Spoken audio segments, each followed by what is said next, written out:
சமீபத்தில் திருநங்கையாக மாறிய ஒருவர் கொடூரமாக கொலை செய்யப்பட்டுள்ளார். சேலத்தை அதிர வைத்துள்ள சம்பவத்தின் பின்னணி அதிர்ச்சியை ஏற்படுத்தியுள்ளது. சேலத்தில் கருத்து வேறுபாடு காரணமாக திருநங்கையை அடித்து கொலை செய்த இளைஞரை போலீசார் கைது செய்த சம்பவம் பரபரப்பை ஏற்படுத்தியுள்ளது.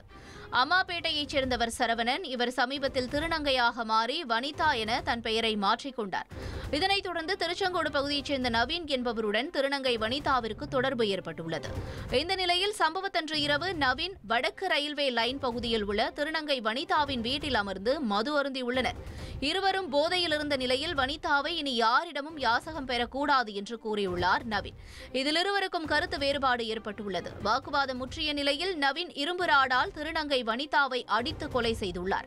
பின்னர் அங்கிருந்து தப்பிச் சென்ற அவர் வாழப்பாடியில் தலைமறைவாக இருந்த நிலையில் கைது செய்யப்பட்டார்.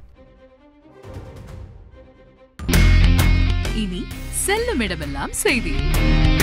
தந்தை டிவியின் வாட்ஸ்அப் சேனலை ஃபாலோ பண்ணினா செல்லருக்கும் இடமெல்லாம் செய்தி. இதோ QR கோட் இப்பவே ஸ்கேன் பண்ணுங்க, ஃபாலோ பண்ணுங்க.